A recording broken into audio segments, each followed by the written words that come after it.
Yes. तो बच्चों question number 26। तो 26 क्वेश्चन नंबर की हम अपन पहले बात करेंगे। इसमें दे रखा है the value of KC 64 at temperature दे रखा है 800 kelvin for the reaction, and reaction भी दे रखी है और केसी आपको करना है फाइंड आउट। और बट ये जो रिएक्शन गिवन है ना, क्वेश्चन में 26 की बात कर रहे हैं, इसमें जो रिएक्शन गिवन है आपकी N2 plus and 3 moles of H2 then equilibrium 2 moles of ammonia, इसके लिए आपको केसी दे रखा है। ठीक है, इस केमिकल रिएक्शन के लिए केसी, और इस केसी की वैल्यू कितनी है 64, एंड टेम्परेचर आपका है 800 केल्विन। ठीक है, temperature is equal to 800 kelvin, और आपको फाइंड आउट करना है केसी। ये क्वेश्चन गिवन है। ठीक है, ये रिएक्शन गिवन है और इस रिएक्शन का केसी गिवन है और टेम्परेचर गिवन है। बट उसने कहा है कि आपको जो फाइंड आउट करना है वो केसी फाइंड आउट करना होगा। रिएक्शन को रिवर्स किया उन्होंने। यहाँ पे अमोनिया, ये लास्ट रिएक्शन आपको दे रखी है ये वाली, ammonia then equilibrium half moles of N2 plus 3/2 moles of H2 gas. ठीक है, इस रिएक्शन के लिए केसी की वैल्यू क्या होगी। तो हम लोगों ने डिस्कस किया था कि यहाँ पे देखो, ये फर्स्ट रिएक्शन देखो, इस फर्स्ट रिएक्शन और इस सेकंड रिएक्शन, तो फर्स्ट रिएक्शन में क्या चेंज करें कि सेकंड रिएक्शन का फॉर्मेशन हो जाए, बस ये देखना है। तो पहले तो इस रिएक्शन को रिवर्स कर दो, है ना भाई। अमोनिया जो यहाँ पे प्रोडक्ट साइड में है फर्स्ट केमिकल रिएक्शन में, तो यहाँ का जो अमोनिया है वो आपकी रिएक्टेंट साइड में। तो फर्स्ट से सेकंड केमिकल रिएक्शन कैसे मिलेगी, जब आप रिएक्शन को फर्स्ट रिएक्शन को रिवर्स करोगे। ठीक है, तो अगर मैं रिएक्शन को रिवर्स करूंगा, और एज वेल इसमें ये भी है कि जो अमोनिया है यहाँ पे कितना है 1 मोल। ठीक है, तो इसका मतलब कहीं ना कहीं यहाँ पे डिवीजन हुआ है आपके 2 का। ये मैं बोलूँ कि मल्टीप्लीकेशन हुआ है यहाँ पे कितना 1/2 का, इस तरीके से। तो फर्स्ट रिएक्शन को रिवर्स करेंगे, और जब रिएक्शन को रिवर्स करते हैं तो उसका जो इक्विलिब्रियम कांस्टेंट है वो भी रिवर्स हो जाता है। ठीक है, चलो अपन रिएक्शन को रिवर्स करते हैं। तो ये जो फर्स्ट केमिकल रिएक्शन है इसको अपन रिवर्स करके लिखें, तो ये हो जाएगा आपका 2 moles of ammonia and equilibrium का साइन, यहां से N2 plus 3 mole of H2। Reaction को जो रिवर्स करेंगे तो जो आपका केसी होगा, मान लेते हैं फर्स्ट के लिए केसी कितना है आपका 64, तो नया केसी क्या होगा 1/केसी, है ना, ये भी रिवर्स हो जाएगा। फिर इसने ये भी कहा है कि जो इस रिएक्शन के लिए आंसर चाहिए आपको, तो अमोनिया 1 मोल होना चाहिए। तो 1 मोल होने के लिए क्या करें यहाँ पे, कंप्लीट अपन डिवीजन करते हैं या 1/2 का मल्टीप्लीकेशन करते हैं, एक ही बात है। तो अपन 1/2 का यहाँ पे मल्टीप्लीकेशन कर देते हैं, है ना, इस रिएक्शन के साथ। तो ये हो जाएगा आपका 1 mole of ammonia then equilibrium half moles of N2 plus 3/2 mole of H2, है ना, इसका ही आपको रिजल्ट चाहिए था। तो इसके साथ क्या होगा 1/केसी जो दे रखा है, तो हमने यहाँ पे 1/2 का मल्टीप्लीकेशन किया है ना दोनों साइड में, तो 1/2 का मल्टीप्लीकेशन किया तो पावर में जाएगा, तो ये हो जाएगा 1/केसी, और इसकी पावर 1/2, और केसी की वैल्यू कितनी है 64, तो 1/64 उसकी पावर 1/2। इसे अपन सॉल्व करेंगे, इसका अंडर रूट लेंगे, तो ये आंसर हो जाएगा 1/8। तो 1/8 जो आंसर है, तो बहुत ही सिंपल सा कॉन्सेप्ट है। हम क्वेश्चन के साथ कॉन्सेप्ट को भी रिवाइज करेंगे। जब हम किसी भी केमिकल रिएक्शन को रिवर्स करते हैं, है ना, तो उसका जो इक्विलिब्रियम कांस्टेंट है वो भी आपका रिवर्स हो जाता है 1/। जब हम किसी भी नंबर का मल्टीप्लीकेशन करते हैं तो वो हो जाता है पावर में। ये बेसिक सा टर्म है, और इसमें ऐसा कुछ भी नहीं है। ठीक है, तो इसका ऑप्शन होना चाहिए 1/8। 1/8 मतलब D option. Yes, next question देखते हैं। Yes, question number 27। 27 में यहाँ पे दिया है एक रिएक्शन आपकी है X+Y formation of 2Z, 1.0 moles of X, 1.5 moles of Y and 0.5 moles of Z were taken in a 1 liter vessels and allowed to react at equilibrium. The concentration of Z 1.0 mole per liter. The equilibrium constant of reaction is X by 15। ये जितने भी questions हैं, ये questions पहले मैं आपको बता दूं, जितने भी क्वेश्चंस हमने लिए थे ये जेई मेंस की प्रीवियस ईयर क्वेश्चंस हैं। और करेंट 2 to 3 इयर्स के अंदर ही जो क्वेश्चंस आए हैं उन्हीं की हम बात कर रहे हैं, ठीक है। यहाँ पे तो देखो बहुत ही आसान है, इसमें मैक्सिमम जो क्वेश्चन है वो मेरे कॉन्सेप्ट से ही है, ठीक है, जो अपन ने डिस्कस किया है। कुछ एक क्वेश्चन इसमें एडवांस के भी है। तो ये क्वेश्चन मेंस का था 27। तो इसमें जो रिएक्शन दे रखी है उसमें x प्लस बाई 2z का फॉर्मेशन। तो जो x के मोल दे रखे हैं 1 मोल, y के मोल दे रखे हैं 1.5, z के मोल्स दे रखे हैं 0.5, ये सब का इनिशियली है t इक्वल टू 0 पे, जब रिएक्शन प्रोसेस ही नहीं हुई है उस समय ये मोल्स थे। और किस में प्रेजेंट है, 1 लीटर में। तो मोल हमें गिवन है और लीटर हमें गिवन है।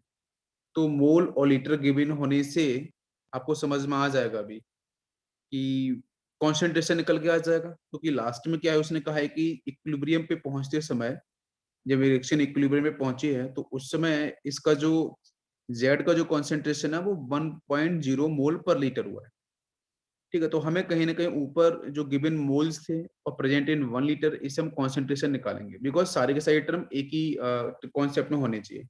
तो मैं देखो इसे लिखता हूँ, मैंने लिखा x plus y then equilibrium 2z, है ना, रिएक्शन लिख लिया अपन ने। t इक्वल टू 0 पे बताओ जरा, t इक्वल टू 0 पे मोल्स लेके अपन सॉल्व कर लेते हैं। पहले मैंने कहा कि x के मोल्स कितने थे, 1 मोल। आप चेक करो x के मोल कितने थे, 1 मोल। एंड y के मोल्स कितने थे आपके, y आपका रिएक्टेंट दे रखा है, इसके मोल से 1.5 मोल्स। और z के मोल्स कितने हैं, यस, z के 0.5 मोल्स थे, ठीक है। इनिशियली कुछ ना कुछ मोल्स थे। फिर उसने कहा है कि जब रिएक्शन इक्विलिब्रियम पहुंच चुकी है, टी इक्विलिब्रियम पे, तो उस समय इसके मोल्स कितने होंगे, तो बोलेंगे अपन कि 1 में से अल्फा कम हुआ है, कोई डिसोसिएशन, 1 माइनस अल्फा, ऐसे लिखते हैं ना। बहुत ही आसान है। इसमें से कितना, भाई कॉफिशिएंट दोनों का 1 है, इधर भी 1 है इधर भी 1, तो 1 में से अल्फा कम। बाई की बात करेंगे तो बाई में से कितना कम, तो 1.5, इसमें से भी अपन अल्फा कम करेंगे, ठीक है। और कितना आपका जेड कितना बनेगा, तो जेड हो जाएगा 0.5 प्लस 2 अल्फा, बिकॉज 2 देखो कॉफिशिएंट है जेड का, जेड का ऑफिशिएंट 2 है, तो इसलिए अपन ने यहाँ पे, बिकॉज यहाँ पे देखो जेड जो है ना, अपन जेड में अपन ने प्लस क्यों किया, प्लस करने का लॉजिक ये है कि ये आपका प्रोडक्ट है, और प्रोडक्ट टाइम के हिसाब से कॉन्सेंट्रेशन इंक्रीज होता है, और ये दोनों हमारे पास रिएक्टेंट है, तो इसका कॉन्सेंट्रेशन डिक्रीज होगा with respect to time, but जो प्रोडक्ट है उसका कॉन्सेंट्रेशन इंक्रीज करेगा, है ना। इस बात को ध्यान रखना है, इसलिए अपन ने यहाँ पे प्लस किया है और बाकी इन दोनों टर्म में क्या किया है, माइनस किया है। इतनी बात क्लियर है। अब हम बात करते हैं कि इक्विलिब्रियम टाइम पे जब हम पहुंच चुके हैं तो उस समय इसके जो टोटल मोल्स हैं वो कितने होंगे क्या है, तो उसकी बात कर लेते हैं, ठीक है। ओके, अब यहाँ पे उसने कहा कि इक्विलिब्रियम पे जब पहुंचे तो उस समय जेड की, उस समय जो जेड है उसके बारे में बात की गई है। ध्यान देते हैं अपन, at equilibrium the concentration of Z 1.0 mole पर लीटर। इसका मतलब देखो ये भी है, आप ऐसे भी कर सकते हो कि जो एक्स वाई जेड की टी इक्वल टू 0 पे मोल्स गिवन है और से लीटर गिवन है 1 लीटर, तो 1 डिवाइड बाई 1 करेंगे तो यहाँ से कॉन्सेंट्रेशन 1 आएगा, ठीक है। 1.5 बाई की केस की डिवाइड बाई 1 करेंगे तो भी आपका कितना आएगा, 1.5 आएगा। तो मतलब आप कॉन्सेंट्रेशन की बात करो या मोल्स की बात करो, यहाँ पे वो वैल्यू चेंज होने वाली नहीं है। क्यों चेंज नहीं होने वाली, बिकॉज वॉल्यूम कितना है, 1 लीटर है। तो अपन सीधा भी सॉल्व कर सकते हैं, कुछ दिक्कत नहीं। और नीचे जो लिखा है ना कि जेड की वैल्यू एट इक्विलिब्रियम 1.0 मोल पर लीटर, इसका मतलब कि 1 लीटर में कितना उसका मोल्स है, जेड के कितने मोल्स हैं इक्विलिब्रियम पे, 1 मोल्स है, ठीक है। तो फिर सॉल्व कर लेते हैं अपन।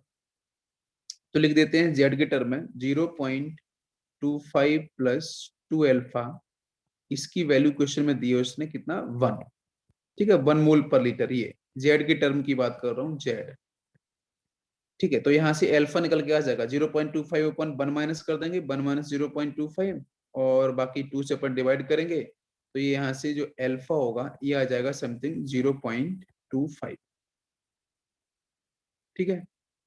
ओके, तो अल्फा की वैल्यू यहाँ से आ गई है, और उसके बाद अब करेंगे हम लोग सॉल्व। तो टी, अब देखो अल्फा आ चुका है, तो अल्फा आने के बाद इक्विलिब्रियम टाइम पे चलो, तो इक्विलिब्रियम टाइम पे ये कंडीशंस थी, ये कंडीशंस आपको दे रखी थी। तो एक्स की वैल्यू कितनी हो जाएगी, 1 माइनस अल्फा, तो 1 माइनस 0.25, तो एक्स कितना हो जाएगा इक्विलिब्रियम पे, 0.75।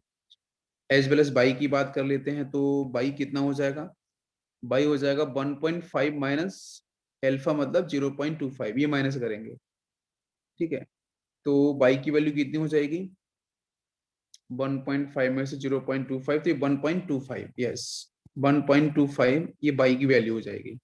और जेड की वैल्यू आपको इक्विलिब्रियम में पहले दे रखी है, और जेड की वैल्यू कितनी है, 1, जेड पहले ही से बंद है।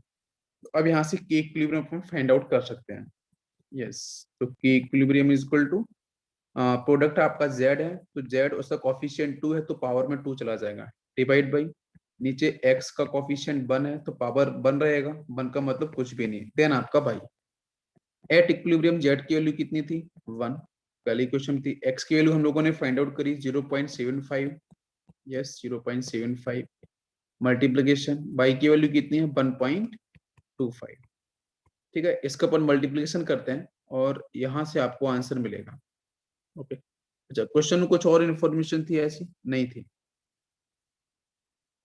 ठीक है।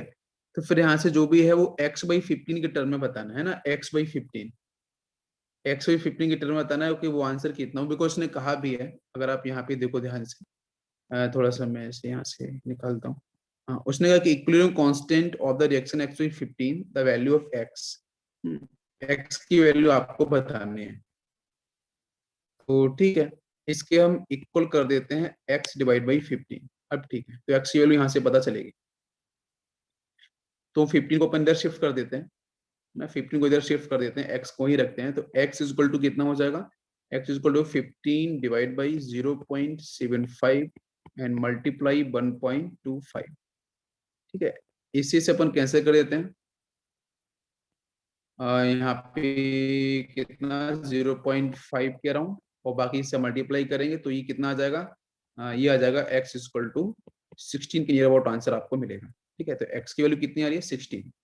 तो जो यहाँ पे दिया है ना कि x डिवाइड बाई 15 के टर्म में आंसर बताना है कि x की वैल्यू क्या है, तो मैंने क्या किया कि इक्विलिब्रियम को फाइंड आउट किया है, कि इक्विलिब्रियम ये निकल के आया, और फिर हमने x भी 15 से इसे इक्वेट कर दिया है और x की वैल्यू निकाल ली है। तो क्वेश्चन इजी था, हमने रिएक्शन लिखी, t इक्वल टू 0 पे x की वैल्यू कितनी है, y की वैल्यू कितनी है, z की वैल्यू कितनी होगी, देन t इक्विलिब्रियम पे क्या होगा, देन वहां से z के बारे में इंफॉर्मेशन दे रखी थी कि सर इसकी वैल्यू 1 है, तो वहां से अल्फा आ गया, अल्फा आने के बाद टी इक्विलिब्रियम पे x बाई जेड की वैल्यू इक्विलिब्रियम पे क्या होगी, तो वहां से के इक्विलिब्रियम निकाल देंगे अपन, इक्विलिब्रियम का आपका इक्वेशन ये बनेगा, और यहाँ पे वैल्यूज रखेंगे, x/15 से इक्वेट करेंगे, आंसर आ जाएगा।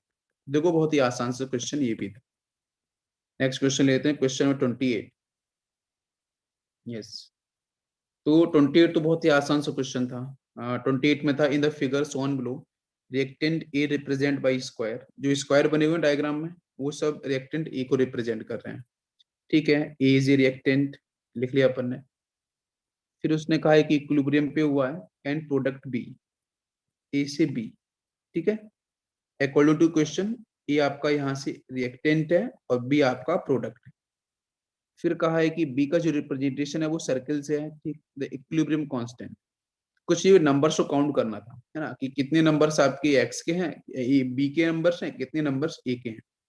अगर मैं इसका के इक्विलिब्रियम लिखूं, तो के इक्विलिब्रियम क्या लिख सकते हैं अपन, प्रोडक्ट का कॉन्सेंट्रेशन इक्विलिब्रियम पे डिवाइड बाई ए का कॉन्सेंट्रेशन इक्विलिब्रियम पे, बट यहाँ पे उसने नंबर्स दे रखे हैं, तो नंबर से अपन सॉल्व करेंगे, बिल्कुल सही है, क्लोज टू 2 आंसर आएगा बिल्कुल। आप अब यहाँ से अब जो बी दे रखा है, बी आपका सर्कल, जरा सर्कल काउंट करो, सर्कल कितने हैं, सर्कल के नंबर्स कितने हैं, तो 1 2 3 1 2 3 4 5 6 7 8 9 10 11, ठीक है, 11 है आपको, यस। तो बी आपको मिल रहे हैं 11, 11 इज सर्किल, और ए आपको ये स्क्वायर 1 2 3 4 5 6, और इसे अपन सॉल्व करेंगे, तो ये जो वैल्यू है वो आपकी 1 पॉइंट समथिंग आएगी, 1.9 मतलब 2 के क्लोज आएगी, 1 तो हो नहीं सकता, 4 नहीं हो सकता, 8 नहीं हो सकता, तो near about answer round of करेंगे तो आंसर कितना होगा आपका 2, तो 2 is the right answer, yes. बिल्कुल आसान क्वेश्चन था, ओके। नेक्स्ट देखते हैं क्वेश्चन नंबर 29,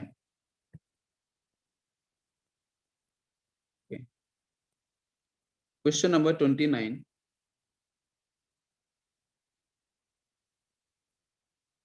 इसमें आपको दे रखा है 29 के अंदर, two solids dissociate at follows, है ना, दो आपके सॉलिड्स हैं जिनका डिसोसिएशन बताया गया है, कि ए आपका जो सॉलिड है उससे फॉर्मेशन हो रहा है B+C, और उसके लिए जो केपी दे रखा है, केपी की जो वैल्यू है वो है एक्स एटीएम स्क्वायर। ठीक है। सेकेंड है कि डी आपका सॉलिड है, यहाँ सी और ई बन रहा है, इसके लिए केपी की वैल्यू दे रखी है बाई एटीएम स्क्वायर। देखो यूनिट स्क्वायर में हो सकता है, देखो मैंने आपको बताया था क्लास में कि केपी की जो वैल्यू है और उसके जो यूनिट्स हैं वो किस तरीके से चेंज होते हैं। ठीक है, वो डिपेंड करता है उसके रिएक्शन के रिप्रेजेंटेशन पे।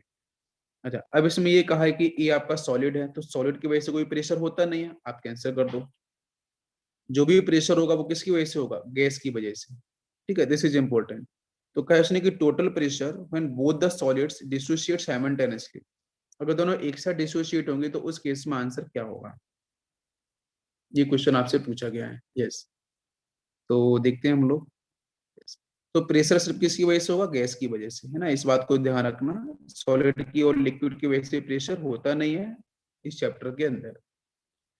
तो एक काम करते हैं कि यहाँ से जो टोटल प्रेशर पूछा गया है उस प्रेशर को निकालने के लिए अपन केपी के यूज, केपी वगैरह का यूज कर सकते हैं और वहां से आंसर निकालेंगे। ठीक है। यस।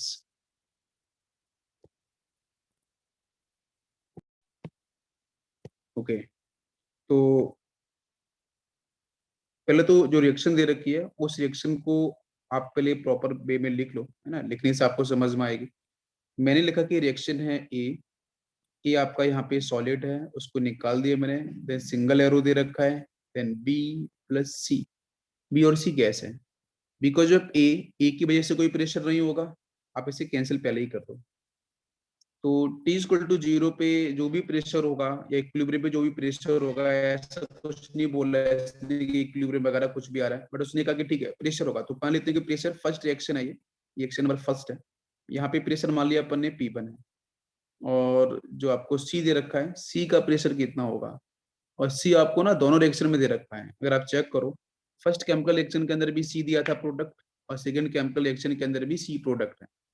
तो जो सी का प्रेशर होगा वो ओवरऑल कितना हो जाएगा, फर्स्ट रिएक्शन की वजह से P1 होगा और सेकंड रिएक्शन की वजह से कितना होगा, P2 होगा। तो ओवरऑल सी का प्रेशर कितना होगा, P1 प्लस P2। ये बात समझ में आ रही है। Because of first reaction B का प्रेशर कितना है वो तो P1 होगा, और सी का प्रेशर कितना होगा, पहली रिएक्शन की वजह से P1, और सेकंड रिएक्शन में देखो ये सी दे रखा है, इसकी वजह से कितना हो जाएगा, P2। तो दोनों मिला के अपन लिखेंगे P1 प्लस P2 दोनों जगह। ये क्लियर हो गया। अच्छा, अब मैं आपसे कहता हूँ कि यहाँ पे जो अपन केपी निकालने की बात कर रहे थे, तो केपी कैसे निकालेंगे। तो first Kp one is equal to, यहाँ से partial pressure of B multiplication होगा into partial pressure of C. ठीक है, और केपी वन कितना होगा, तो अपन यहाँ पे लिख लेते हैं कि उसकी वैल्यू, क्योंकि क्वेश्चन में केपी वन कितना दे रखा है, एक्स एटीएम स्क्वायर ना, तो यहाँ पे एक्स लिख लेते हैं, this is x is equal to partial pressure of B कितना है, P1। तो P1 इसके बाहर लिखा ब्रैकेट में, और पार्शियल प्रेशर ऑफ सी कितना है, P1 प्लस P2 है। ठीक है, P1 प्लस P2। तो एक रिजल्ट आपको ये मिल गया कि x is equal to P1 आपका बाहर, और ब्रैकेट में P1 प्लस P2। ठीक है, इसे इक्वेशन अपन यहाँ पे एक शिफ्ट कर देते हैं, इक्वेशन नंबर फर्स्ट लिख देते हैं इसे। ठीक है, तो फर्स्ट केमिकल रिएक्शन के हिसाब से जो एक्सप्रेशन बना वो हमारा ये है। अब आते हैं सेकेंड केमिकल रिएक्शन पे। तो सेकेंड केमिकल रिएक्शन में आपको दिया था डी आपका सॉलिड था, सिंगल एरो सी प्लस ई। डी की वजह से प्रेशर होगा नहीं, बिकॉज डी क्या है, सॉलिड। सिर्फ प्रेशर किसकी वजह से होगा, तो सी और ई की वजह से। तो हमने फिर से कहा है कि सी का प्रेशर कितना होगा, सी दोनों जगह था ना, तो फिर से यही सेम प्रेशर होगा। तो लिखेंगे इसके नीचे अपन P1 प्लस P2। ठीक है, बिकॉज ऑफ प्रेशर ई की वजह से प्रेशर कितना होगा, तो वो आपका P2 होगा। बहुत ही सिंपल से रिप्रेजेंटेशन है। फर्स्ट रिएक्शन में बी का प्रेशर कितना होगा, P1 होगा, तो सी का प्रेशर कितना होगा, P1 प्लस P2, दोनों जगह सी है इसलिए। ठीक है, तो वहां से अपन ने केपी1 ऐसे लिख दिया, because partial pressure depend on gas, तो बी और सी पे डिपेंड करेगा, बी सी आपके प्रोडक्ट है, तो इसलिए अपन ने मल्टीप्लीकेशन कर दिया दोनों का। फिर सेकंड केमिकल रिएक्शन में हमने क्या किया है कि सेकंड केमिकल रिएक्शन के अंदर जो रिएक्शन है, सॉलिड को मैंने कैंसिल कर दिया, डी को, सी और ई की वजह से प्रेशर होगा। ई का प्रेशर कितना, P2 होगा, सी का प्रेशर कितना, P1 प्लस P2 होगा। तो इसका Kp2 निकालो जरा। तो इसका एक्सप्रेशन लिख लें अपन। तो Kp2 इज इक्वल टू क्या होगा, partial pressure of C multiplication of partial pressure of E.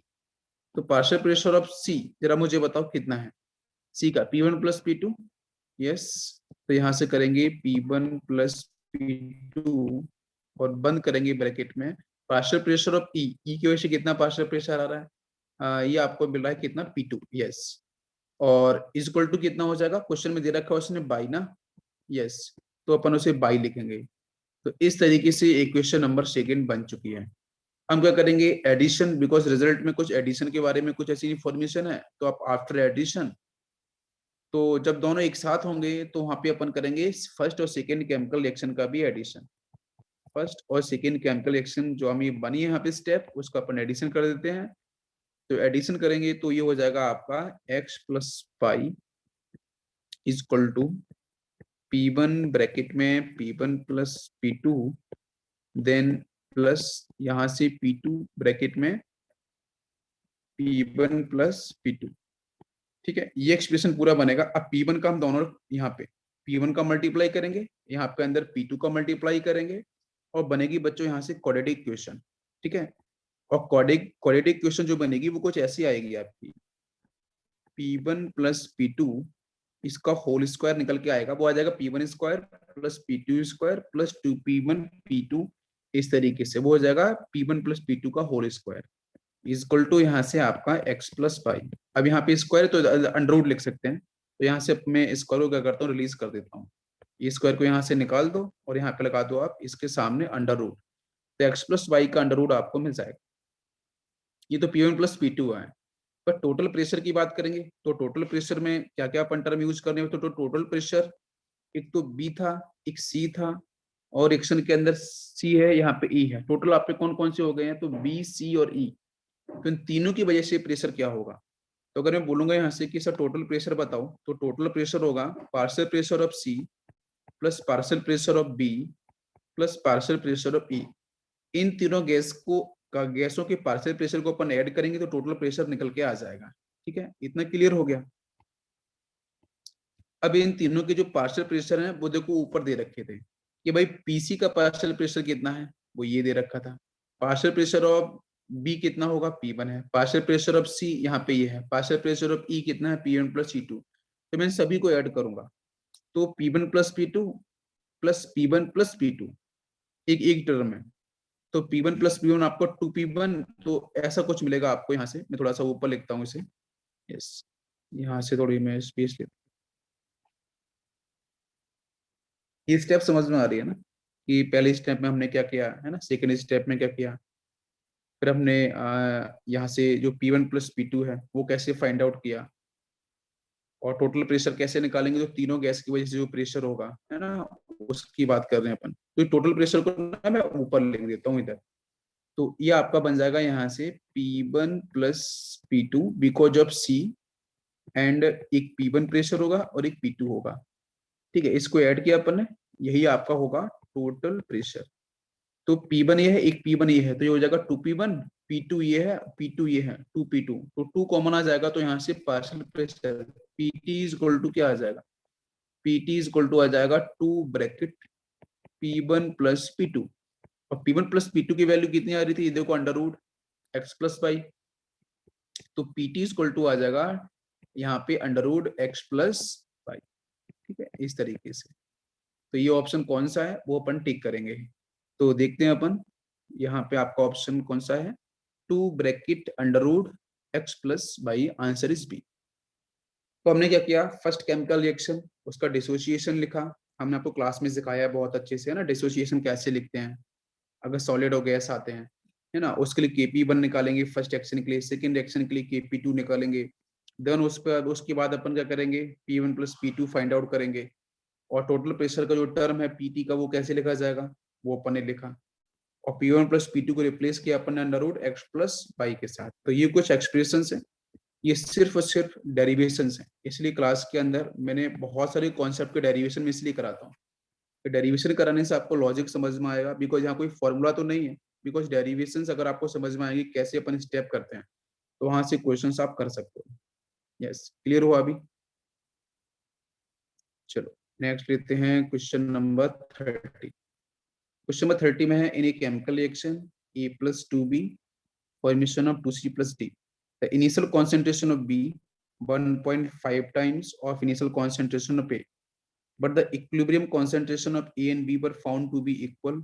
The equilibrium constant for the forward, है ना, for a, हाँ, forward chemical reaction is, ऐसा कुछ क्वेश्चन में बोला गया है।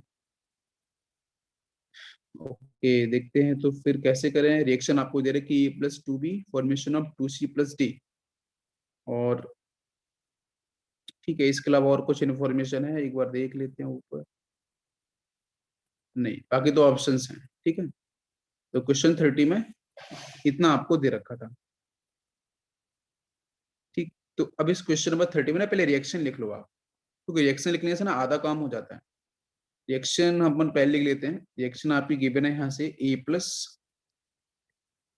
A+2B, देन इक्विलिब्रियम, यहाँ पे लिखा है 2C+D, है ना, रिएक्शन दे रखी है। उसने कहा है कि T=0 की पहले बात कर लें।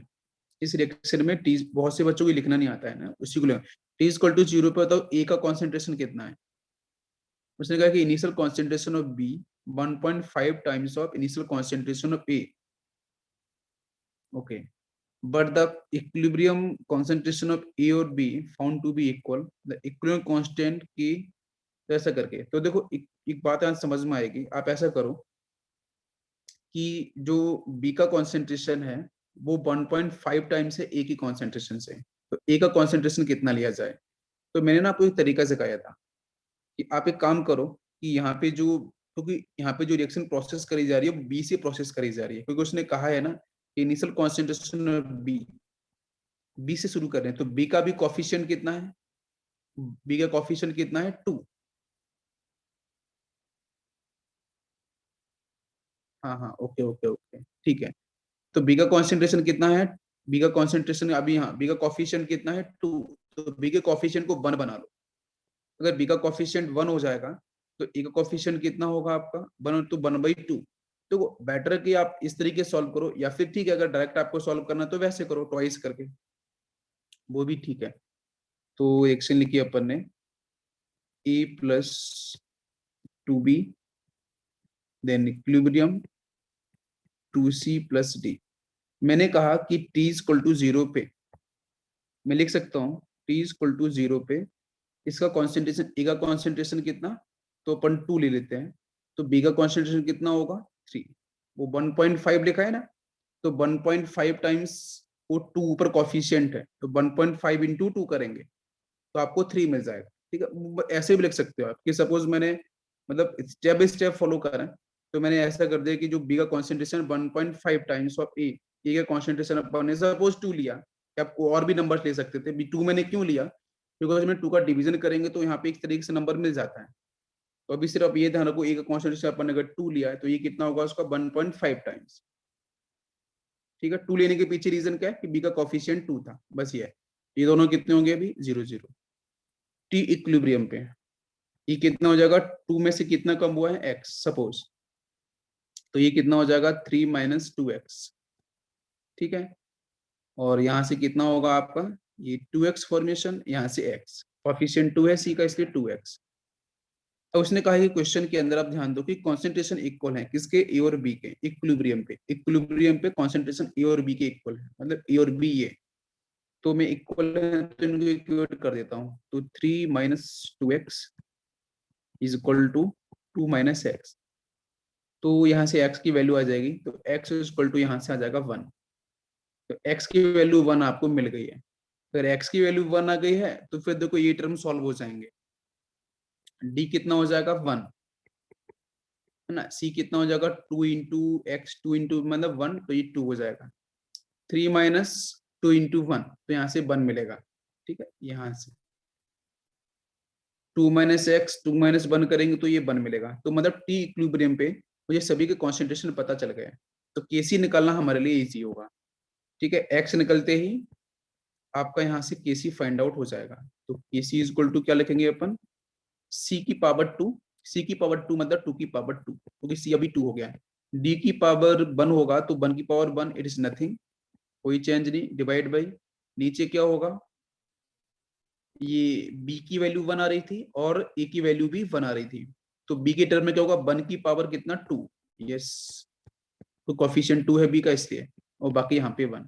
मैं इसको सॉल्व करता हूँ तो 2 2 जा 4, बाकी सब 1, तो यहाँ से केसी की वैल्यू कितनी आ गई 4, तो केसी इज इक्वल टू 4। और आई थिंक यही क्वेश्चन ने पूछा था कि केसी की वैल्यू कितनी होनी चाहिए, तो अपन चेक कर लेते हैं। तो केसी इज इक्वल टू 4 है क्या? Okay, Kc is equal to 4 आपको आंसर मिल गया है, ठीक है, A option. Next question number 31। Question number 31 की बात की जाए तो यहाँ पे दे रखा है आपको N2 plus H3H2,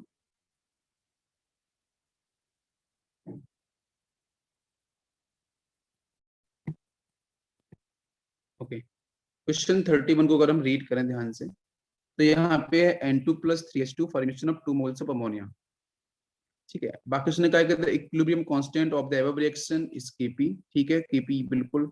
if pure ammonia is left to dissociate, the partial pressure of ammonia at equilibrium is given by this. और आपको क्या करना है कि एज्यूम करना है कि partial pressure of ammonia is very less than partial pressure of total at equilibrium, ठीक है। यही सेम क्वेश्चन एक स्टूडेंट आया था मुझसे पूछने, सोमेश्वर ना, सोमेश्वर मुझसे डिस्कस करने आया था यही सेम क्वेश्चन, उसने प्रीवियस क्वेश्चंस किए हैं ना, वो उसने डिस्कशन किया था, यही बी का स्टूडेंट है वो। हाँ, तो देखो मैं एक्सप्लेन करता हूँ, क्वेश्चन इजी था, ऐसे कुछ था नहीं इसमें। तो पहला काम क्या है कि हमें पता है कि ये जो केमिकल रिएक्शन गिवन है ना, उस केमिकल रिएक्शन के अंदर आपसे कहा है कि pure ammonia is left to be dissociate. It means जो अमोनिया है ना, गिवन रिएक्शन में तो वो रिएक्टेंट है, बट क्वेश्चन यहाँ पे जो लैंग्वेज लिखी है इसके हिसाब से क्या है अमोनिया, सॉरी यहाँ पे प्रोडक्ट है, 1 सेकेंड, यहाँ प्रोडक्ट है। और गिवन जो लैंग्वेज है, ये जो आपकी 4 to 5 लाइंस लिखी है नीचे, इन लाइंस के हिसाब से अमोनिया क्या है। उसने कहा कि pure ammonia is left to be dissociate, ammonia का डिसोसिएशन हो रहा है, इसका मतलब अमोनिया इज ए रिएक्टेंट। देखो रिएक्शन में अमोनिया कैसा है, प्रोडक्ट है, आपको बिल्कुल समझ में आ रहा है ना, ये दोनों टर्म क्या है, रिएक्टेंट है। बट लैंग्वेज के हिसाब से क्या है, अमोनिया रिएक्टेंट है। तो अमोनिया का रिएक्टेंट है तो इसको अपन ऊपर के हिसाब से सॉल्व नहीं करेंगे, यहाँ से सॉल्व जो पूछा गया है। तो हम रिएक्शन को पहले तो उल्टा लिखेंगे, और उल्टा लिखने का ये भी समझे कि अमोनिया यहाँ पे क्या है, रिएक्टेंट आपका प्रोडक्ट नहीं है, अमोनिया यहाँ पे क्या है, रिएक्टेंट है। और बिल्कुल रिएक्शन को अपन रिवर्स लिखने वाले हैं। पहली बात तो ये समझ में आ गई। अकॉर्डिंग टू क्वेश्चन क्या है, तो यहाँ से तो अपन सॉल्व करने वाले नहीं है, हमारा क्वेश्चन सॉल्व होगा यहाँ से, बिकॉज अमोनिया का डिसोसिएशन है तो अमोनिया आपका रिएक्टेंट होना ही चाहिए, तभी क्वेश्चन सॉल्व होगा। ओके, लिख लेते हैं एक बार। तो यहाँ से हो जाएगा आपका 2 mole of ammonia, then equilibrium, यहाँ से N2 plus 3 mole of H2, ठीक। अगर रिएक्शन को हमने उल्टा किया है, तो अगर इस रिएक्शन के लिए उसने Kp कहा था, गिवन रिएक्शन एवब गिवन रिएक्शन के लिए इसका जो प्रेशर था वो Kp था, कांस्टेंट जो था, है ना। और तो यहाँ पे क्या हो जाएगा, 1/Kp। इतना समझ में आया, मतलब रिएक्शन जब उल्टी हो गई तो उसका Kp भी रिवर्स हो जाएगा, तो 1/Kp। अब मैंने कहा है कि जो अमोनिया गैस है, N2 गैस है, H2 गैस है, तो इसकी वजह से जो पार्शियल प्रेशर हो, रख सकते हैं partial pressure of ammonia gas, partial pressure of N2 gas. जब जब एक से अधिक गैस एक साथ किसी भी कंटेनर में प्रेजेंट होती है, जैसे ये कंटेनर है, इसमें एक से अधिक गैसेस हैं, एक गैस ए है, एक गैस बी है, एक गैस सी है, तो किसी एक गैस की वजह से प्रेशर कितना होगा, किसी ए गैस की वजह से प्रेशर कितना होगा, बी की वजह से प्रेशर कितना होगा, सी की वजह से प्रेशर कितना होगा। तो किसी एक गैस की वजह से प्रेशर कितना होगा बीकर में, तो अपन क्या यूज करते हैं, पार्शियल प्रेशर यूज करते हैं, ठीक है ना। ये हम लोगों ने पहले डिस्कस किया था। मैं कहूँ ए की वजह से प्रेशर कितना होगा बीकर में, तो पार्शियल प्रेशर ऑफ ए। मैं कहूँ सी की वजह से कितना होगा, तो पार्शियल प्रेशर ऑफ सी। और पार्शियल प्रेशर कैसे निकालते हैं, total pressure into mole fraction of that gas. अगर मैं इन तीनों के पार्शियल प्रेशर को ऐड कर दूंगा तो निकल के आएगा आपका टोटल प्रेशर कितना होगा। ये बेसिक सा रूल है, ठीक है, बाकी ऐसा कुछ नहीं। तो मैंने कहा कि पार्शियल अमोनिया की वजह से कितना होगा प्रेशर, तो पार्शियल प्रेशर ऑफ NH3 लिखा अपन, है ना। N2 गैस की वजह से प्रेशर कितना होगा, तो पार्शियल प्रेशर ऑफ N2 होगा। और आपका लास्ट में H2 गैस की वजह से प्रेशर कितना होगा, तो partial pressure of H2 gas होगा। तो K लिख सकते हैं, तो भी K बन गया 1/Kp इज इक्वल टू, तो रिवर्स कर देते हैं, तो ये हो जाएगा आपका partial pressure of N2 bracket partial pressure of H2, उसकी पावर 3, कोफिशिएंट 3 है ना हाइड्रोजन का, इसलिए नीचे होगा partial pressure of ammonia NH3 उसकी पावर 2। ठीक है, इसे डाल देते हैं अपन इक्वेशन नंबर फर्स्ट। तो टोटल प्रेशर कितना हो जाएगा, PT. PT is equal to हो जाएगा partial pressure of N2 gas plus partial pressure of H2 gas plus partial pressure of ammonia gas. ये और उसने एक पॉइंट कहा है यहाँ पे, यहाँ देखो, एज्यूम कर रहे हैं कि पार्शियल प्रेशर ऑफ जो अमोनिया गैस है ना बहुत कम है टोटल प्रेशर से। टोटल प्रेशर आपका ये है, टोटल प्रेशर कंपैरिजन में जो अमोनिया का पार्शियल प्रेशर है उसकी वैल्यू बहुत कम है, बहुत ही स्मॉल है। तो उसे अपन वहां से कर सकते हैं निग्लेक्ट। ठीक है, तो इसका मतलब है कि जो टोटल प्रेशर बनेगा नया प्रेशर, तो टोटल प्रेशर हो जाएगा सिर्फ partial pressure of N2 gas plus partial pressure of H2 gas. जो नया टोटल प्रेशर आएगा वो सिर्फ ये लिखा जाएगा, ऊपर अमोनिया कैंसिल, बिकॉज अमोनिया का प्रेशर कितना हो रहा है, बहुत ही कम है। उसने कहा कि उसे निकाल दूंगा, तो उसकी वजह से टोटल प्रेशर पे कोई इफेक्ट नहीं पड़ रहा है, तो उसे अपन यहाँ से हटा सकते हैं। इतनी बात क्लियर हुई? यस। तो अब पार्शियल प्रेशर ऑफ N2 कितना हो गया,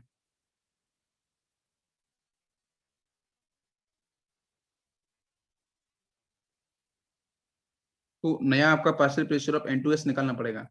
तो पार्शियल प्रेशर ऑफ N2 मैं इधर लिखता हूँ, पार्शियल प्रेशर ऑफ N2, सिर्फ दो ही गैसें बची है तो उसकी वजह से कितना हो, तो partial pressure of N2, N2 का पार्शियल प्रेशर हो जाएगा अभी 1/4 इंटू पी, और पार्शियल प्रेशर ऑफ H2 आपका हो जाएगा 3/4 इंटू पी। 1/4 प्लस 3/4, 4/4 मतलब 1। ठीक है, अपन इस तरीके से देख सकते हैं, क्योंकि क्योंकि 1 2 3, क्योंकि टोटल अगर मोल्स की बात करें इन द प्रोडक्ट साइड तो यहाँ पे कितना है, 3 + 1 4 ना। तो N2 और H2 की बात कर रहे हैं। आप देखो इन द प्रोडक्ट साइड, यहाँ पे आपको ये बात समझ में नहीं आई होगी, इसको मैं फिर से क्लियर करता हूँ।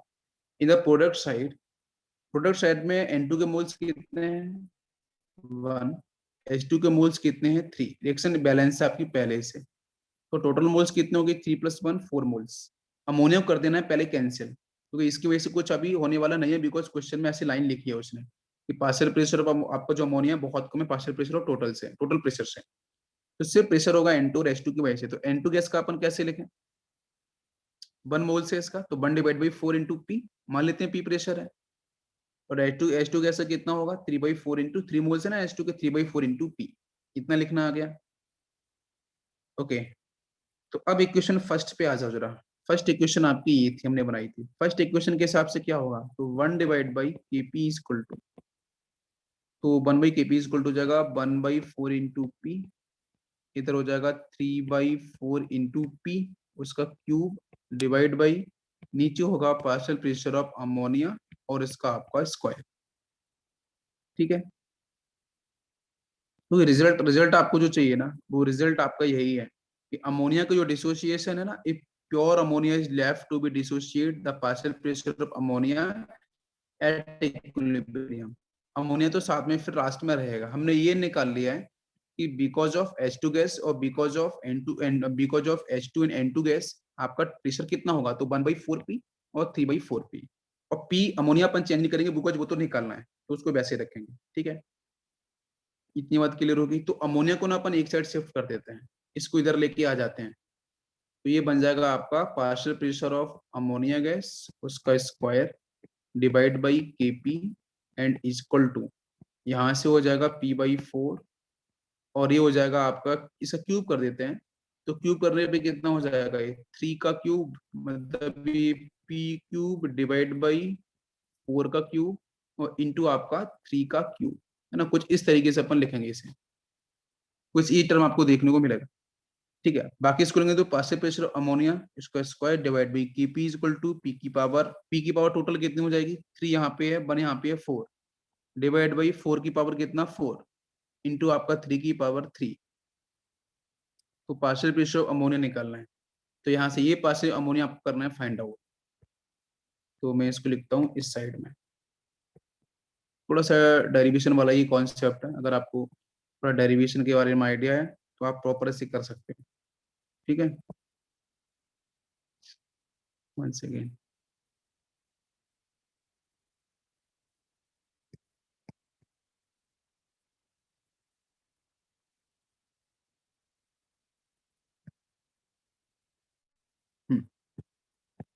तो यहाँ से हो जाएगा आपका partial pressure of ammonia NH3 उसका square that is equal to Kp और P की पावर 4 नीचे 4 की पावर 4 और 3 की पावर 3।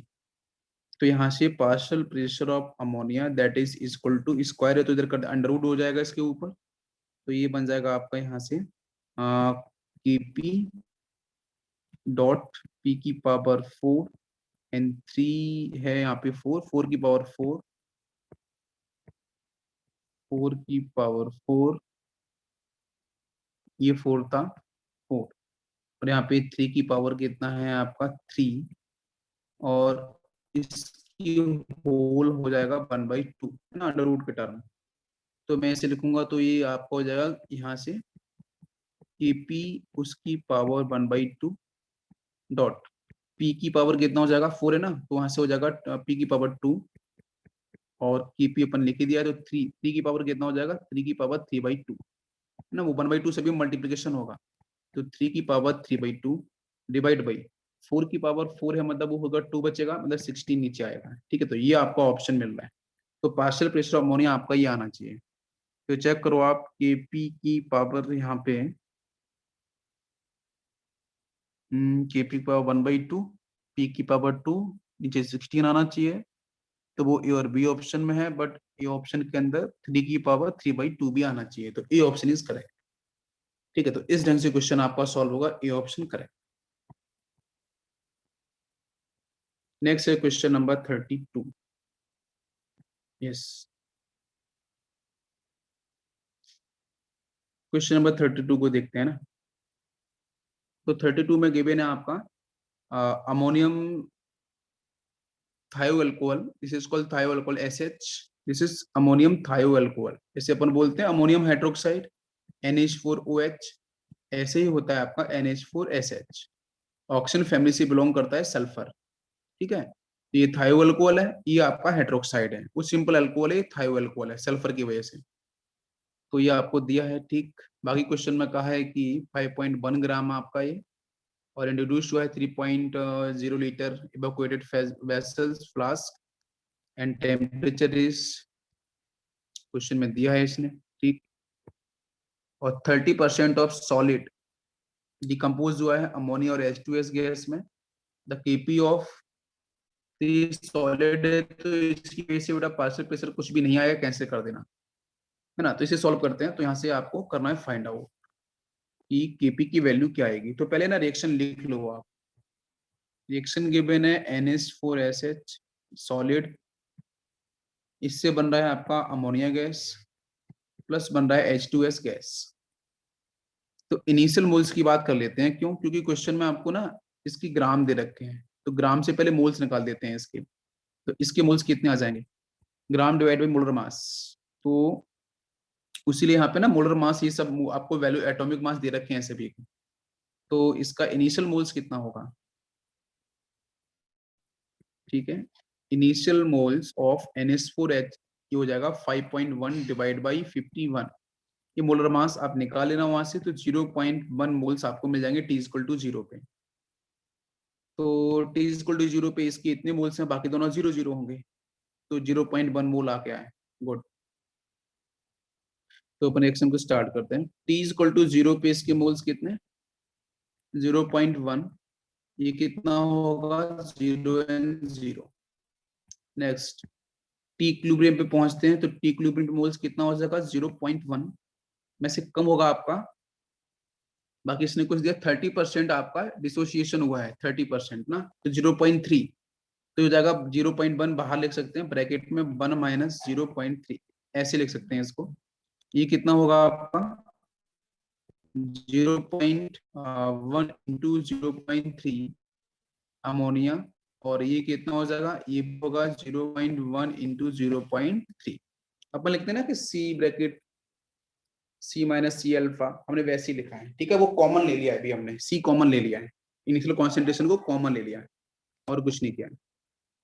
तो ये टर्म आपको यहाँ से इस तरीके से मिल जाए। देखो ये ऐसा था, ऐसा हम इसको ऐसे भी लिख सकते हैं, आपको फिर से मैं एक्सप्लेन कर देता हूँ। NH4SH था, यहाँ से आपका अमोनिया था प्लस आपका H2S था, टी इक्वल टू 0 पे इसके मोल्स से 0, कॉन्सेंट्रेशन 0.1, ये 0 0 है ना। ऐसे लिखते हैं ना अपन कि ये सी होगा तो वो 0 0, सी माइनस सी अल्फा, सी में से सी अल्फा कम हुआ तो वही, तो 0.1 था इनिशियली, तो 0.1 सी माइनस सी अल्फा, तो 0.1, अब यहाँ से क्या होगा वो इंटू 0.3, ये हो गया सी माइनस सी अल्फा। तो ये कितना होता है सी अल्फा, और ये भी कितना होता है सी अल्फा, उसी को अपने लिखा है। देखो अल्फा कितना है 0.3, 30% डिसोसिएशन हुआ है ना क्वेश्चन में, यस 30% मतलब 30 डिवाइड बाई 100, और सी कितना है 0.1, 0.1 इंटू 0.3, ये क्या है सी अपन ने कॉमन ले लिया है तो 1 माइनस 0.3 बचा है।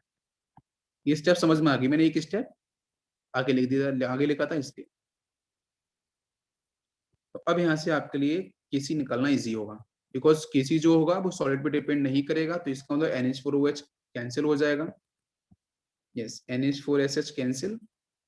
अब बाकी जो बच रहा है उसको अपन कर देंगे सॉल्व। तो यहाँ से केसी इक्वल टू हो जाएगा सिर्फ अमोनिया का जो कॉन्सेंट्रेशन इक्विलिब्रियम पे होगा, और हाइड्रोजन सल्फाइड का इक्विलिब्रियम कॉन्सेंट्रेशन जो भी इक्विलिब्रियम पे होगा इज इक्वल टू, वो देखो वैल्यू यहाँ से आपको मिलेगी इन दोनों की, ठीक है। तो हो जाएगा 0.03, उसका वो एक दोनों टर्म एक जैसे ही हैं तो उसमें कुछ चेंज होने वाला नहीं है, ठीक है। तो केसी इज इक्वल टू यहाँ से आ जाएगा आपका 0.03, उसका स्क्वायर करेंगे तो ये 10⁻⁻⁴, मैं लास्ट रिजल्ट लिखता हूँ 10⁻⁻⁴। देखो ये वैल्यू यहाँ पे रखो, इसकी वैल्यू यहाँ रखो कॉन्सेंट्रेशन की, और सॉल्व करेंगे तो यहाँ से केसी आ गया है। और केसी अगर आ गया है तो उसने कुछ और पूछा है नहीं, उसने पूछा है एटीएम का स्क्वायर, मतलब केपी पूछा है। केसी आ गया तो केसी आने के बाद केपी क्या आएगा, तो केपी इज इक्वल टू होता है केसी आर टी उसकी पावर डेल्टा एनजी, ठीक है। तो केसी कितना है 10⁻⁴, आर की वैल्यू क्वेश्चन में दे रखी थी उसने 0.082, 0.082, टी दिया है क्वेश्चन में उसने कितना, यस ये डिग्री सेल्सियस है, केल्विन में चेंज करो ना, 273 को ऐड कर दो तो ये हो जाएगा 600 केल्विन, और उसका पूरे का डेल्टा एनजी, डेल्टा एनजी कितना आएगा देखो, तो इसका मोल्स कितना है 1, इसका मोल्स कितना है 1, तो 1 + 1 कितना 2, तो 2 माइनस इधर अपन कुछ कंसिडर करने वाले नहीं है बिकॉज इट इज सॉलिड ना, तो 1 2 माइनस 0 तो 2 रहेगा, इसकी पावर 2, बस इसके स्क्वायर करेंगे सॉल्व करेंगे, आंसर आ जाएगा आपका 0.242, और एटीएम का स्क्वायर, ये आंसर आपको मिलेगा। और ये अभी तो ये मैच कर रहा है डी ऑप्शन, यस इजी था क्वेश्चन। नेक्स्ट क्वेश्चन लेते हैं। नेक्स्ट है क्वेश्चन नंबर 33। क्वेश्चन नंबर 33 में क्या है, 33 में कहा है उसने कि गैस है हमारे पास N2O4, वहां से बन रहा है 2 मोल्स ऑफ NO2, ऊपर लिखा भी है कि डिसोशिएट हो रहा है और यहाँ से गैसियस N2O4 का फॉर्मेशन हो रहा है, ठीक। 300 केल्विन पे 1 atm प्रेशर है, the degree of dissociation N2O4 का ये है अल्फा दे रखा है 0.2, कहा है कि 1 mole of N2O4 gas is contain in a vessels, then the density of equilibrium mixture is, तो डेंसिटी आपसे पूछा गया है। तो काफी अच्छा क्वेश्चन है बट ऐसा डिफिकल्ट नहीं है, तो हम इसे लिख लेते हैं पहले एक बार। क्वेश्चन में गिवन है कि N2O4 जो गैस है उसका डिसोसिएशन, 2 मोल्स ऑफ NO2 का फॉर्मेशन, तो T इक्वल टू 0 पे N2O4 के मोल्स कितने हैं, N2O4 के मोल्स के बारे में बात भी की गई है 1 मोल्स, ठीक है मान लेते हैं अभी ये कितना है 0 है। टी इक्विलिब्रियम पे आते हैं तो कितना हो जाएगा, 1 में से अल्फा कम हो गया, और ये हो गया आपका 2 अल्फा, अल्फा यहाँ पे डिग्री ऑफ डिसोसिएशन है, ठीक है। अच्छा और क्वेश्चन में कुछ गिवन है नहीं, तो यहाँ से हम लोग और क्या कर सकते हैं, गैस के बारे में दे रखा है, ठीक है, डेंसिटी निकालना है, अगर डेंसिटी निकालना है तो एक ही तरीका है हमारे पास कि आप पीबी इक्वल टू एनआरटी लगाओ, और पीबी इक्वल टू एनआरटी जो हम सॉल्व करते हैं तो डेंसिटी का टर्म क्या हो जाता है, यहाँ से हमने क्लास में डिस्कस किया था PM, PM is equal to DRT, PM is equal to DRT, ठीक है। और D is equal to D जे density, D is equal to हो जाएगा PM divide by R into T, ये टर्म, यहाँ से R आपको पता है, T पता है, ठीक है, और प्रेशर कितना है उसका 1 मोल N2O4 का, आपको चाहिए M। M मतलब it is a molar mass mixture, ठीक है, M चाहिए, M निकालना पड़ेगा। तो एक काम करते हैं कि जो मोलर मास है वो कैसे निकाला जाए। एल्फा है डिग्री ऑफ डिसोसिएशन, तो मॉलिक्यूलर वेट ऑफ मिक्सचर कैसे निकालेंगे। यस, तो मॉलिक्यूलर वेट निकालने के लिए हमारे पास ये मोल्स हो गए है ना, तो मोल्स इनटू मोलर मास कर देते हैं, क्योंकि मुझे टोटल टोटल मिक्सचर का चाहिए ना। ये एम जो है ना वो मिक्सचर का मोलर मास है, मिक्सचर का जितनी भी गैसेस है ना उनका मोलर मास सभी का। तो टोटल मोलर मास कैसे निकालेंगे, मोल्स हमें पता है, तो मोल्स इज इक्वल टू क्या होता है, ग्राम तो नहीं आएगा, मोल्स गिवन है, और डिग्री ऑफ डिसोसिएशन पता है। तो टोटल जो मोलर मास आ जाएगा, ये टी इस टी इक्विलिब्रियम की बात कर रहे हैं, तो 1 - अल्फा जो मोल्स है इक्विलिब्रियम पे, इंटू N2O4 का मोलर मास कितना 92, ठीक है फर्स्ट। सेकेंड की बात देखो, मैं कैसे निकालूं टोटल टोटल मोलर मास वो ध्यान दो। इक्विलिब्रियम पे मोल्स कितने हैं 1 - अल्फा N2O4 के, और उसका मोलर मास कितना होगा 92 प्लस, सेकेंड होगा 2 × अल्फा, N2O4 की बात करें तो 2 × अल्फा और मोलर मास ऑफ NO2 लिखना पड़ेगा है ना। तो ये कितना हो जाएगा, ये हो जाएगा आपका 2 × alpha into molar mass of N2 NO2 ना, NO2 का कितना होगा, नाइट्रोजन है, और ये 46 हो जाएगा, ठीक है 46, और डिवाइड बाई नीचे आ जाएगा आपका 1 प्लस 0.2 अपन 0.2 आपका अल्फा, यहाँ पे डिग्री ऑफ डिसोसिएशन, ये डिग्री ऑफ डिसोसिएशन कितना है 0.2, तो 1 प्लस 0.2 वो नीचे, ठीक है। ये मतलब ये कैसा है, ये मैं कैसे लिख रहा हूँ वो समझो आप। जो नीचे वाली वैल्यू है ना वो एक्चुअली में है क्या, वो है आपका 1 - अल्फा + 2 अल्फा, अपन ने ऐसे लिखा है आप देखो। और ऊपर अपन ने टोटल टोटल जो मोलर मास निकालना है, तो कैसे कभी क्वेश्चन आए तो लेफ्ट हैंड साइड N2O4 है, उसका मोल्स इनटू उसका मोलर मास, NO2 जिधर दे रखा है उसके आपकी इक्विलिब्रियम पे जो मोल्स होंगे 2 अल्फा इंटू उसका molar mass 46 divide by total, total आपका कितना है, टोटल हो जाएगा 1 - अल्फा + 2 अल्फा, वो अपन नीचे लिख दिया है। इसको अपन सॉल्व करते हैं, अल्फा की वैल्यू 0.2 है, 0.2 अल्फा यहाँ पे 0.2 अल्फा यहाँ 0.2, यहाँ से बचेगा सिर्फ प्लस अल्फा वो 0.2, सॉल्व करेंगे तो टोटल आपका जो मोलर मास आ जाएगा वो आएगा समथिंग 76.66। ये टोटल मोलर मास निकल के आएगा, मोलर मास ही निकालना जरूरी है, यही इंपॉर्टेंट है, वेरी इंपॉर्टेंट, ठीक है। बाकी मोलर मास निकल गया, उसको अपन यहाँ पुट करेंगे, बाकी प्रेशर आपको पता है 1 atm, और बाकी आर वगैरह ये सब वैल्यू पता है, इनको रखेंगे तो यहाँ से डेंसिटी निकल के आती है 3.11 ग्राम पर लीटर, और 3.1 ग्राम पर लीटर आपका ऑप्शन सी है। तो ये अच्छा क्वेश्चन था, जहां से हमें मोलर मास कैसे फाइंड आउट करना होगा टोटल मोलर मास, और फिर डेंसिटी के फॉर्मूले में कैसे उस वैल्यू को पुट करना है। अल्फा पता था आपको, बाकी लिखने का तरीका कैसा है ये इंपॉर्टेंट था है ना, टोटल मोलर मास कैसे लिखेंगे, तो इक्विलिब्रियम पे जो मोल्स हैं, मोल्स इनटू मोलर मास, ठीक है। सेकेंड NO2 का भी वही process, divide by total moles आपके नीचे इक्विलिब्रियम के ना 1 - अल्फा + 2 अल्फा, कितना। तो अच्छा क्वेश्चन था ये, ओके। नेक्स्ट हम लोग बात करते हैं इसमें जो लास्ट में क्वेश्चन थे आपके इंटीजर टाइप है ना, पहले उनको भी हम बात कर लेते हैं इक्विलिब्रियम के।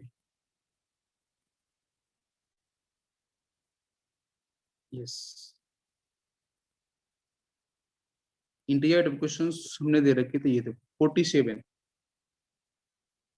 46 भी है इसमें, हाँ 46 और 47, ठीक है, ये इंटीजर टाइप क्वेश्चन है।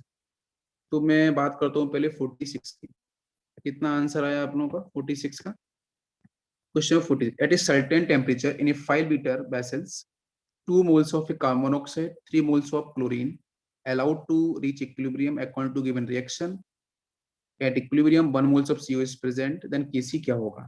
तो इनिशियली CO के मोल्स कितने हैं, कार्बन मोनोऑक्साइड के 2 मोल्स, ठीक है 3.33। ओके लेट्स चेक इक्विलिब्रियम पे सीओ के मोल्स कितने हो गए। देखो पहले कितने मोल्स, देखो सीओ के स्टार्टिंग मोल्स कितने थे, कार्बन मोनोऑक्साइड के T इक्वल टू 0 पे मोल्स क्वेश्चन में कितना दिया है आपको, 2 मोल्स दिया है ना इनिशियली। फिर उसने कहा है कि इक्विलिब्रियम पे पहुंचेंगे तो फिर मोल्स कितना होगा सीओ का, 1 मोल्स। तो कितने मोल्स सीओ के यहाँ पे कन्वर्ट हुए हैं, चेंज हुए हैं, तो 2 में से 1 अगर माइनस करें तो कितना मोल्स, 1 मोल। ठीक है 1 मोल सीओ का अभी भी प्रेजेंट होगा। तो मैं बोलूंगा कि सीओ का अगर 1 मोल प्रेजेंट होगा तो 1 mole of CO react with 1 mole of Cl2। ठीक है to form 1 mole of CuCl2। भाई इस क्वेश्चन के हिसाब से रिएक्शन में क्या दिख रहा है, 1 mole of CO, reaction balanced है, 1 मोल ऑफ Cl2 से रिएक्शन करेगा सीओ का, then formation of 1 mole of CuCl2। ये हमें समझ में आ रहा है, क्लियर है। अब उसने कहा है कि क्लोरीन के कितने मोल्स थे, 3 मोल्स। तो अगर क्लोरीन के 3 मोल्स थे इट मींस 1 मोल्स कम हो गया है, तो 3 में से 1 कम कर देंगे तो क्लोरीन के मोल्स कितने हो जाएंगे। यस Cl2 के मोल्स की बात करें इक्विलिब्रियम पे तो 3 मोल्स स्टार्टिंग में थे, 1 कम हो जाएगा तो यहाँ से बचेगा 2 मोल ऑफ क्लोरीन। तो देखो हमें मोनोऑक्साइड के मोल्स के बारे में आइडिया बैठा इक्विलिब्रियम पे, और Cl2 के मोल्स के बारे में क्लियर हो गया। अब यहाँ से केसी लिखना इजी है, तो केसी इज इक्वल टू हो जाएगा CuCl2 प्रोडक्ट है ऊपर divide by concentration of CO and concentration of Cl2, है ना। बाकी आपको पता है कि मोल्स पता है सर, और वॉल्यूम कितना है आपके बीकर का 5 लीटर है, तो मोल्स बाई वॉल्यूम, तो कॉन्सेंट्रेशन 1 मोल है डिवाइड बाई 5 CuCl2 का डिवाइड बाई 2, तो यहाँ पे आपको 1/5 Cl2 की बात करेंगे तो ये 2/5। इसको अपन सॉल्व करते हैं तो ये कितना आ रहा है 2.5 पूरा उल्टा, यहाँ से मिलेगा 2/2 हो जाएगा 1/5 डिवाइड बाई 2 डिवाइड बाई 25। इसको ठीक से लिखें तो 1/5 मल्टीप्लाई 25 डिवाइड बाई 2, ये से कैंसिल 5, 2 से 5 कैंसिल तो 2.5, तो 2.5 इज द करेक्ट आंसर। तो इस क्वेश्चन का जो केसी आएगा वो आएगा आपका 2.5। यस तो देखो मैं एक बार रिपीट करता हूँ, क्वेश्चन में आपको गिवन है कि इनिशियली मोल्स कितने हैं, 2 मोल्स हैं मोनोऑक्साइड के, 3 मोल्स हैं क्लोरीन के। ठीक है और आपको आई थिंक पता होगा कि हम लिमिटिंग रीजन कैसे निकालते हैं, वो आपको थोड़ा पता होना चाहिए, मैं नहीं बोला था अभी। तो 2 रिएक्टेंट तो लिमिटिंग कौन सा होगा, मोल्स डिवाइड बाई स्टोइचियोमेट्रिक कोएफिशिएंट। ठीक है तो सीओ के मोल्स कितने थे आपकी 2 मोल्स, यस Cl2 के कितने मोल्स थे 3, तो moles divide by coefficient stoichiometric coefficient 2 divide by 1 3/1, तो इसकी वैल्यू कम आएगी। यस सीओ यहाँ पे क्या होगा आपका limiting reagent. If CO is a limiting reagent तो आंसर सीओ करेगा प्रोसीड, तभी मैंने सीओ ऊपर लिखा था। अदरवाइज अगर Cl2 लिमिटिंग होगा तो मैं Cl2 से फॉलो करता। ठीक है तो सीओ के कितने मोल्स थे 2 मोल्स। फिर उसने कहा भी है कि क्वेश्चन के अंदर हुआ क्या है, अकॉर्डिंग टू क्वेश्चन अगर आप ध्यान से देखो कि 2 moles of carbon oxide 3 moles of chlorine दोनों की रिएक्शंस हुई है, और कहा कि if 1 mole of CO is present, 1 मोल बच रहा है, 2 मोल था तो 2 में से 1 कम हो गया तो 1 मोल बच रहा था, तो डिसोसिएशन 1 का होगा क्लोरीन के 3 मोल्स में से। क्लोरीन के 3 मोल्स थे ना T=0 पे, तो 3 में से 1 कम होगा। इतनी बात समझ में आ रही है। भाई लिमिटिंग रीजन दोनों में से कौन सा होगा ये पता होना जरूरी है ना, नहीं तो आप Cl2 को लेके सॉल्व कर सकते थे, जैसा Cl2 भी तो रिएक्टेंट है। बेटा कॉन्सेप्ट समझ में आ रहा है, ये जो चीज मैं बता रहा हूँ ये आपको हर बुक्स में नहीं लिखी हुई है, ठीक है ये बात समझनी जरूरी है। तो सीओ कॉफिशिएंट सीओ का आपका लिमिटिंग रीजन कैसे हुआ है ये समझना जरूरी है। तो लिमिटिंग रीजन अगर Cl2 होता तो आंसर इसका चेंज भी हो जाता। यस अच्छा क्वेश्चन था बट इजी था। क्वेश्चन नंबर 47, ऐसे क्वेश्चन मैंने क्लास में भी कराए हुए हैं। ये क्वेश्चन तो बहुत ही इजी था। क्वेश्चन में था कि सॉलिड है X Y capped in evaporated shielded container undergoes decomposition to form a mixture of gases x by temperature T, the equilibrium pressure is 10 bar in a vessels Kp for this reactions। ये भी आसान question था। Reaction को पहले लिख लो आप, मैं वही काम कहता हूँ रिएक्शन को पहले लिखा करो। मैंने जितने भी रिएक्शन अभी लिखी हैं दो क्वेश्चन इजी हो गया है। एक्स वाई आपका सॉलिड था है ना, सॉलिड एक्स वाई है, तो यहाँ से बना है एक्स गैस की फेज में है, बाई ये भी गैस की फेज में है। प्रेशर किसकी वजह से नहीं होगा तो एक्स बाई की वजह से नहीं होगा, सिर्फ इनकी वजह से प्रेशर होगा, पी और पी मान लेते हैं अपन ऐसा। टी इक्वल टू 0 पे दोनों 0 0 होंगे, टी इक्विलिब्रियम भी पी और पी होगा, इसकी वजह से कुछ भी नहीं होगा एक्स बाई की वजह से। तो एट इक्विलिब्रियम टोटल प्रेशर कितना हो गया, P plus P two P, total pressure equilibrium पे आपका 2p हो गया। और क्वेश्चन में कहा भी है उसने, ये देखो इक्विलिब्रियम में प्रेशर कितना है 10 बार, इसका मतलब हो जाएगा 2p इक्वल टू 10। तो यहाँ से p की वैल्यू कितनी हो जाएगी 5, p इक्वल टू 5, p की वैल्यू 5 है तो kp निकलना इजी है, kp क्या हो जाएगा, partial pressure of x partial pressure of y, p plus p into P, 5 into 5, answer is 25। तो इसका आंसर आपका आ जाएगा 25। क्वेश्चन था बिल्कुल, 25 is the correct answer. Yes, clear हो गया यहाँ तक। ओके तो यहाँ पे हमारे केमिकल इक्विलिब्रियम और कुछ आयन इक्विलिब्रियम कॉन्सेप्ट होते हैं फिनिश।